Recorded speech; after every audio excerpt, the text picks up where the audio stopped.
Una de las, ¿verdad?, de las dinámicas y de los retos que muchas personas sufren, experimentan, no solamente durante todo el año, sino tal vez en esta época navideña, son los episodios, ¿verdad?, de desánimo o de desaliento. Es una experiencia, ¿verdad?, muy común, muy trágica para muchas personas, y en algunas ocasiones no la comprendemos, no la sabemos discernir o manejar propiamente, y puede ser la causa de muchos episodios de tristeza, angustia, desesperación, o inclusive de tomar decisiones erradas.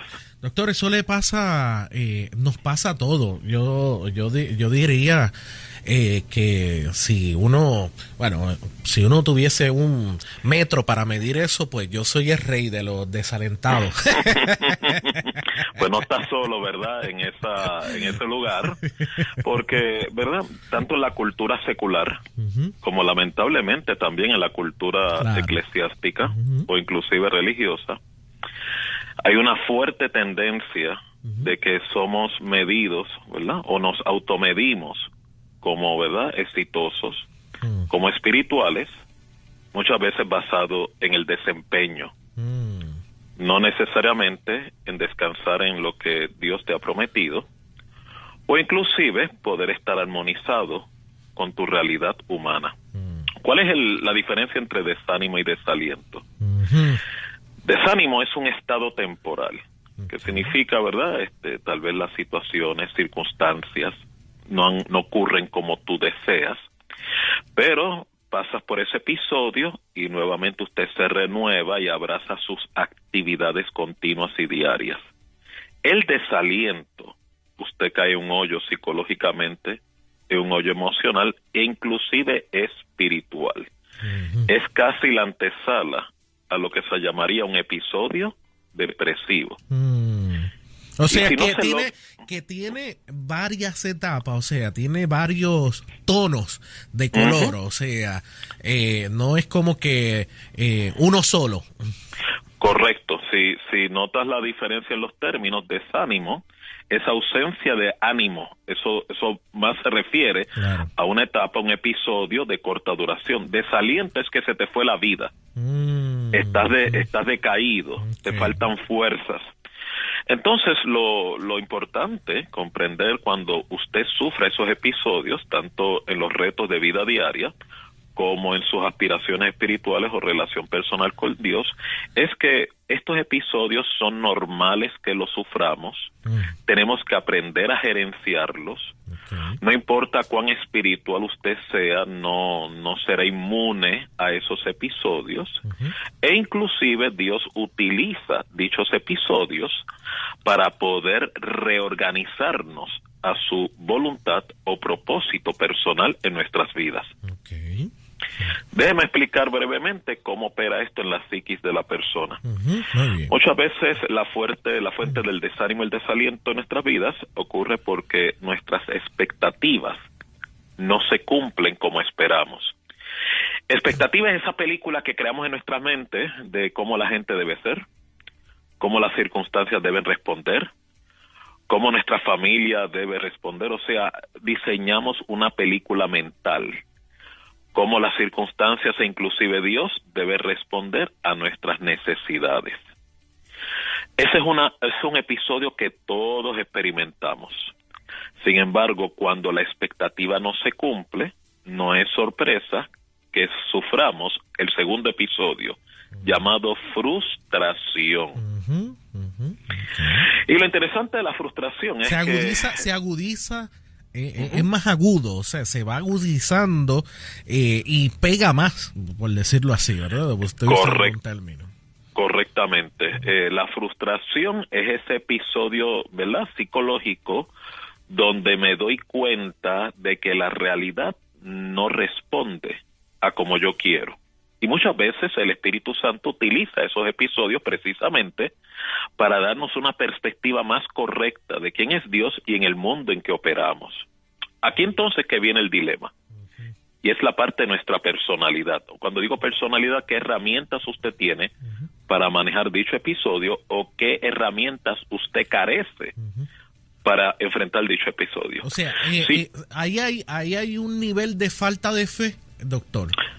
Bueno, muchas veces esto puede ocurrir, pero si lo tomas en cuenta, la falta de fe no es en Dios, sino la falta de fe es en que las cosas no suceden como yo quiero.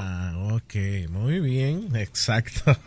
Entonces ahí lo interesante es que según mi personalidad, y lo voy a dividir en dos ejemplos, si yo tengo una personalidad flexible versus una personalidad rígida, flexible significa, yo tenía una expectativa, no se cumple como esperaba, me frustro y tomo el episodio de frustración para revisar mi mente y revisar mi actitud.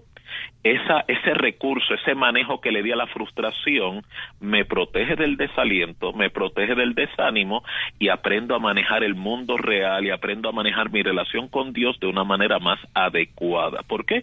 Mucha gente tiene una idea de que Dios es como un genio, Dios va a suplir las cosas como ellos esperan, quieren, demandan, y muchas veces Dios está más interesado en trabajar en nuestro crecimiento, en nuestra madurez y cómo gerenciar nuestros límites. Wow. Pero sin embargo, si yo tengo una personalidad rígida, que significa tiene que ser así como yo deseo, tiene que ser así como yo esperaba, yo insisto que sea de esta manera, y de ahí salen los episodios donde la gente se enoja con la vida, se enoja contra Dios, se enoja contra el mundo, se enoja inclusive contra ellos mismos, y ahí es donde se inicia la crisis de salud mental, emocional y espiritual. El problema con ello es que entonces si yo no me doy la oportunidad de reinventarme a través de dicho episodio, yo vengo a ser mi peor enemigo. Y entonces ahí es que puedo empezar a experimentar las etapas, como dije, de desaliento y desánimo, y no poder reincorporarme o recuperarme del episodio que he sufrido. Ejemplo, y con esto cierro la idea. Mira el ejemplo de Elías. Elías, dando un servicio a Dios, tenía esta expectativa de que si él fallecía o moría, con él moría todo el servicio a Dios para la nación de Israel. En medio de esa crisis se da cuenta que, faltándole los recursos, escapando por su vida, se desalentó, se desanimó y deseaba la muerte.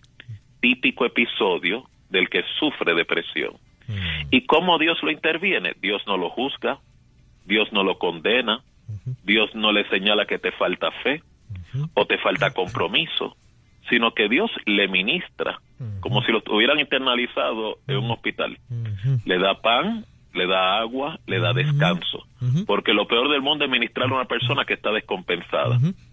Por más que le ores, por más fe que le hable, el cuerpo está shut down. Esa era mi próxima pregunta, si el estado físico tiene que ver o influencia en el desánimo, en el desaliento, especialmente el cansancio, porque ese es el ejemplo que usted acaba de dar, ¿verdad? Precisamente, el desánimo es una transacción que tiene estrictamente que ver con tu psiquis, con tu estado emocional. El desaliento incorpora el cuerpo y también el área de la psicología de la persona y espiritual. O sea que cuando estoy en desaliento, está el sistema totalmente colapsado. Ahí tiene que tener una intervención la persona que ayuda, de compasión, de empatía y misericordia, que fue lo que Dios hizo. Y usted ve que Dios no le cambia la expectativa a Elías hasta que lo restaura físicamente. Cuando le dice que yo he reservado más de 7,000 rodillas que no han doblado ante Baal. Y ahí se le fue la depresión, se le fue la expectativa y se le fue los delirios de gloria a Elías en ese momento. De ese episodio salió un mejor individuo, un mejor hombre. Lo mismo ocurre con todos nosotros. Si no nos damos la oportunidad de revisar nuestras expectativas y aprender a ajustarnos a lidiar con las demandas de familia, las demandas económicas, las demandas de salud, las demandas de las pruebas de una manera propia, estamos en riesgo de experimentar desánimo y desaliento. Interesante, definitivamente.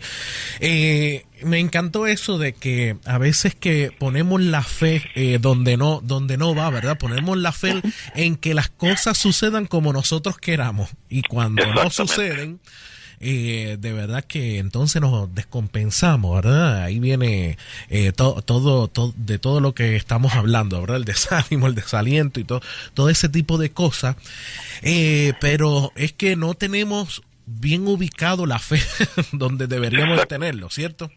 Pues precisamente esos episodios de frustración y desánimo son los que precisamente el Espíritu Santo utiliza para decirte que reenfoques tu fe en Dios, no en las circunstancias. Tu fe en Dios, no en la gente. Tu fe en Dios, no en tus recursos. Claro. De ahí dependerá si me doy la apertura al cambio o resisto dicho cambio. Vamos a hacer algo. Yo tengo una próxima pregunta, pero para la gente que está ahí escuchándome, estamos hablando con el doctor Peter Burgos. ¿Usted tiene alguna pregunta con relación al tema? A lo mejor usted puede decirnos, ¿verdad? Darnos su sugerencia de próximos temas. 787-747-8801, 747-8801. Voy a abrir líneas, comuníquese con nosotros en estos instantes.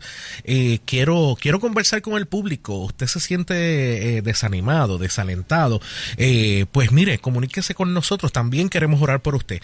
787-747-8801, o tiene alguna o quiere pedir un consejo de algo, pues mire, vamos a aprovechar y exprimir al doctor Peter Burgos aquí en esta mañana. 787-747-8801. ¿Cómo serían las etapas, doctor, para salir del desaliento, ¿verdad? En paso, ¿verdad? Cuénteme un poquito de eso. El primer paso sería darme permiso a sufrirlo. Porque una vez que la persona... ¿Cómo es eso, doctor? Bueno, si estoy desalentado o experimento desánimo, y yo soy el primero que peló y resiste ese episodio. No, tengo que ser fuerte, no me puedo dejar caer, tengo que echar hacia adelante porque si no estoy de pie, nadie va a estar de pie por mí. Lo que hago es peleo con ese estado, peleo con esa condición temporal, y lo que hago es que escondo ese conflicto dentro de mi alma, para que cuando vuelvas a experimentar la próxima frustración, la carga sea doble, triple, cuadruplicada. Y es por eso que mucha gente, bajo la premisa de fuerza, terminan autodestruyéndose. ¿Por qué? Porque piensan o interpretan que experimentar estos episodios es significado de debilidad o falta de fe. Y no es correcto. Eso es una premisa falsa que lleva a mucha gente a estar desalentada e inclusive en coraje con Dios. Y esto creo que le aplica mayormente a las parejas, pero nos aplica a todo. Vuelvo y doy los números de teléfono. Ya Ana está ahí contestando las llamadas y poniéndola en orden. 787-747-8801. Cuando uno se desanima, ¿verdad? Por causa o acción de otro, que no tenga que ver con uno. Uno, por ejemplo, voy al entorno de las parejas, ¿verdad? Claro. Yo quiero que Ana haga algo en particular y no lo logro, ¿verdad? ¿Cómo brego con eso? ¿Cómo brego con eso? Porque entonces no es una total culpa mía, ¿o sí? Bueno, ¿verdad?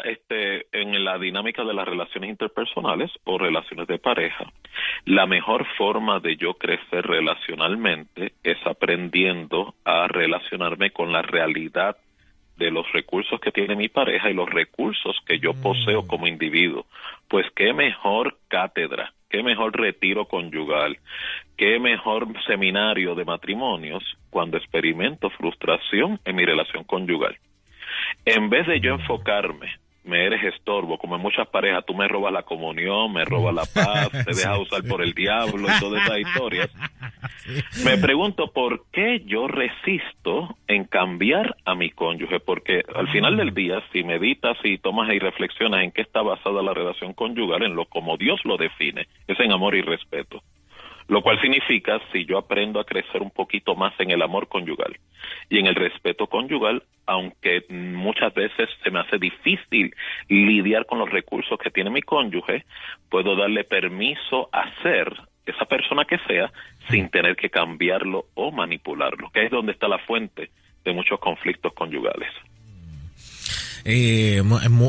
Hay, decía yo, creo que fue ayer o antes de ayer, no recuerdo, que una de las cosas que debemos de reconocer es la dignidad humana, ¿verdad? Claro. El que esa pareja o esa persona no va a pensar como tú, no va a pensar, va a tener sus propias aspiraciones, y tenemos que mezclar esas aspiraciones y ir fusionándolas para poder ser uno, ¿cierto? Precisamente una relación de pareja o una relación de matrimonio está diseñada para la experiencia de interdependencia, no codependencia, ni que mi pareja sea el centro de mi vida, ni que mi pareja sea mi Dios, ni la fuente de mi seguridad, sino usted tiene sus criterios, su pareja también tiene sus criterios, pero a través del vínculo del amor y el respeto armonizamos dichas diferencias, no anulamos el uno al otro. Muy bien, no anulamos uno al otro. Interesante, definitivamente.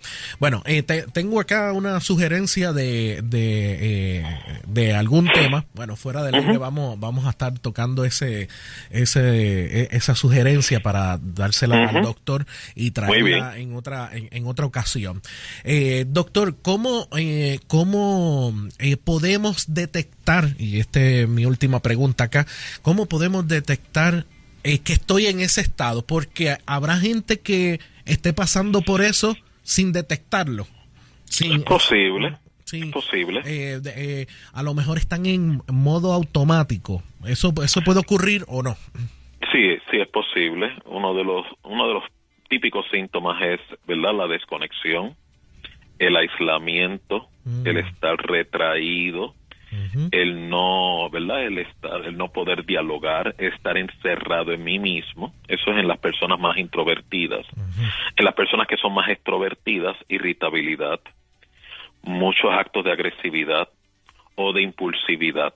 Entonces esos son indicadores a nivel, ¿verdad?, de la conducta, de que tengo una crisis, un conflicto interno.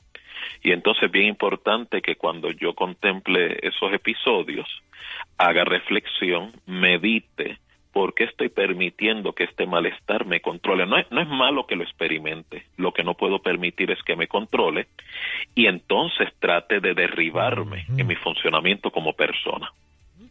Es arrinconarlo y también llevarlo en un estado anímico, ¿cómo podemos decir? Sí, como dije, en automático, como que la vida es rutina. Correcto, a muchas personas que no les gusta lidiar con sus emociones, ni su estado de ánimo, ni sus pasiones, entonces lo que hacen es que engavetan el conflicto, siguen distraídos, otros buscan mantenerse ocupados, otros se desconectan de esa realidad, y el problema es que el problema sigue aumentando, la frustración va en aumento, se aumenta la intolerancia, se aumenta la desconexión, y muchas veces los episodios de frustración, en vez de ser un episodio, se convierte en un estilo de vida. Por eso es que vas a encontrar mucha gente malhumorada, mucha gente en rencilla, mucha gente involuntariamente involucrada en controversias, no por lo que está pasando afuera, sino el contenido tóxico que han acumulado dentro de sí mismos. Bueno, sumamente interesante, doctor. Yo creo que yo me he equipado aquí escuchándolo, definitivamente. Por ahí hay gente comunicándose con nosotros, que cómo lo consiguen, dónde pueden llegar, dónde pueden contactarlo. Cuéntenos un poquito de eso, doctor. Sí, puede suscríbase a nuestra página de Facebook, Dr. Peter Burgos Vega. El teléfono para consultas 787-967-3597. Repito.